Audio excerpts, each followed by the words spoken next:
श्री रामचरितमानस को फाड़ दिया गया। कुछ नया नहीं हुआ। ग्रंथों को नष्ट करना जालिमों और बेवकूफों दोनों के लिए जरूरी हो जाता है। सन 1199 में बख्तियार खिलजी ने नालंदा कैसे फूंका था, ये गूगल कर लीजिएगा।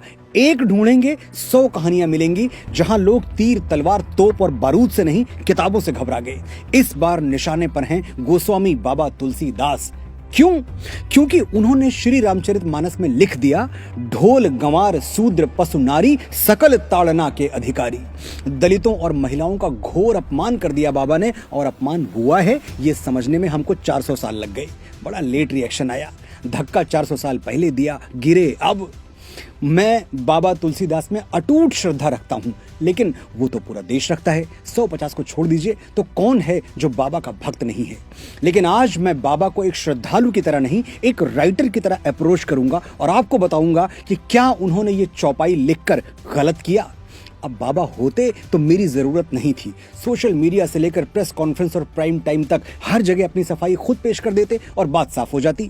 लेकिन बाबा सशरीर है नहीं, इसलिए मुझे ही बोलना पड़ेगा। सिर्फ 2 मिनट मुझे गौर से सुनिएगा, ढोल गंवार का पूरा सच आपके सामने आ जाएगा।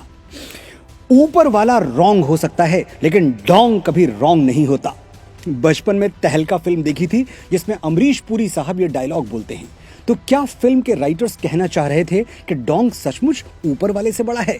नहीं भाई, ये तो एक विलेन ने बोला, और विलेन तो वही बोलेगा जो उसका कैरेक्टर है, उसका चरित्र है, यानी गलत बात बोलेगा।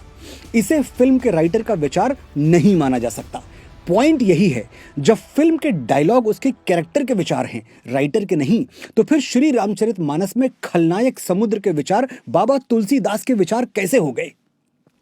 श्री रामचरितमानस एक प्रबंध महाकाव्य है, जैसे नॉवेल या फिल्में होती हैं। प्रबंध साहित्य वो है जिसकी कहानी में एक स्टार्ट हो, एक मिडिल हो और एक एंड हो, और उसमें जो कैरेक्टर जैसा है उसके डायलॉग्स वैसे ही हों, यानी हीरो सही बात करे और विलन गलत। ढोल गंवार शूद्र पशु नारी सकल ताड़ना के अधिकारी, इस चौपाई को या इस डायलॉग को संदर्भ और प्रसंग के साथ, रेफरेंस टू कॉन्टेक्स्ट के साथ समझेंगे तभी बात समझ में आएगी। सीन देखिए पहले। श्री राम 3 दिन तक समुद्र से विनती करते रहे, मुझे लंका जाने का मार्ग दे दो भाई, मेरी पत्नी के प्राण संकट में हैं। समुद्र ऐसा अहंकारी के मार्ग छोड़िए, उत्तर तक नहीं दिया। फिर श्री राम को क्रोध आ गया, उन्होंने चढ़ाई प्रत्यंचा और कह दिया कि मैं अहंकार की छाती में अग्नि बाण गाड़ने के लिए विवश हूं, भय बिन होए न प्रीत। बात तो सच है। समुद्र का अहंकार टूट गया और वो मणियों रत्नों सहित त्राहि त्राहि करता हुआ श्री राम की शरण में आ गिरा। अब समुद्र जो कहता है उसे ध्यान से सुनिए, सारा भेद, सारा सीक्रेट यही छुपा है। सभय सिंधु गहि पद प्रभु केरे, क्षमहु नाथ सब अवगुण मेरे। गगन समीर अनल जल धरनी, इनकई नाथ सहज जड़ करनी। प्रभु भल कीन मोहि सिख दीन्ही, मर जादा पुण्य तुम्हारी कीन्ही। ढोल गंवार शूद्र पशु नारी, सकल ताड़ना के अधिकारी। समझाता हूं क्या कहा समुद्र ने। हे प्रभु, मुझे क्षमा कर दीजिए। आकाश हवा धरती और वायु की तरह जल भी जड़ है, मैं भी जड़ हूं, मुझ में सोचने समझने की शक्ति नहीं है। प्रभु, आपने मुझे अपनी बनाई हुई मर्यादा की शिक्षा दी, आप मर्यादा पुरुषोत्तम हैं, इसलिए अब मेरी बुद्धि जागृत हो गई है। समुद्र इसके आगे प्रतीकों में बात करता है, मेटाफर्स में बोलता है। वो कहता है ढोल यानी एक ऐसा वाद्य यंत्र जिसे बिना सीखे नहीं बजाना चाहिए, वरना संगीत की जगह शोर निकलेगा। गंवार यानी अशिक्षित ग्रामीण। अब गंवार कोई गाली नहीं है जो हम आज मानते हैं, जो गांव में रहे वो गंवार, ये सिर्फ ग्रामीण का अवधि रूप है। शूद्र यानी कर्म के आधार पर विभाजित समाज में चौथे तबके के, 4th क्लास, चतुर्थ वर्ण के लोग। इनका आज के शेड्यूल कास्ट से कोई कनेक्शन नहीं है, ये बाबा साहब अंबेडकर भी मानते थे। तो शूद्र SC ST या OBC को नहीं कहा गया है, ये ध्यान में रखिएगा। आगे समुद्र कहता है पशु यानी मनुष्य को छोड़कर सभी जीव जंतु, और नारी जिसे मिडिवल पीरियड में शिक्षा से दूर रखा गया था। आपने जो शिक्षा मुझे दी है उस पर इन सब का भी अधिकार है। ढोल गंवार शूद्र पशु नारी, इन सबको ये शिक्षा मिलनी चाहिए जो आपने मुझे दी। समुद्र के ऐसे विनीत वचन सुनकर श्री राम उसे क्षमा कर देते हैं, और फिर समुद्र के ही परामर्श से नल और नील समुद्र पर संसार का सबसे प्राचीन सेतु बना देते हैं, जिनके पत्थर इतिहास के अथाह सागर पर आज भी तैर रहे हैं।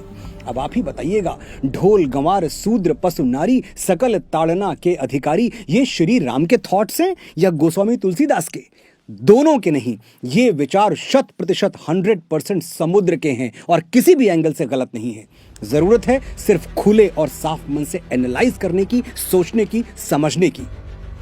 गोस्वामी बाबा तुलसीदास दलित विरोधी होते तो क्या निषाद राज, केवट और शबरी को रामायण में सह नायकों की भूमिका देते, अनगिनत चौपाइयों में उनकी प्रशंसा करते? और यदि वो नारी विरोधी होते, नारी कहा मैंने, ध्यान दीजिएगा, औरत नहीं। आशा करता हूं अब तक आप भी अपने आसपास के सम्मानित महिलाओं को औरत कहना छोड़ चुके होंगे। जो रेफरेंस और कॉन्टेक्स्ट नहीं समझ रहे हैं वो मेरा ये वीडियो जरूर देखें, लिंक डिस्क्रिप्शन में दे रहा हूं। तो बाबा तुलसीदास अगर नारी विरोधी होते तो क्या देवी अहिल्या, जिनका शील भंग किया गया था, क्या उनको इतना सम्मान देते जितना दिया है? रामचरितमानस या किसी भी ग्रंथ को जलाकर आप बख्तियार खिलजी की टीम में शामिल होना चाहते हैं तो आपकी मर्जी, वरना सच तो यह है कि कुछ पन्ने जलाने से न राम की महिमा जलाई जा सकती है न तुलसी का तेज। मैसेज एकदम क्लियर है, अफवाहों पर न जाएं, अपना दिमाग लगाएं। जय श्री राम, जय बाबा तुलसीदास।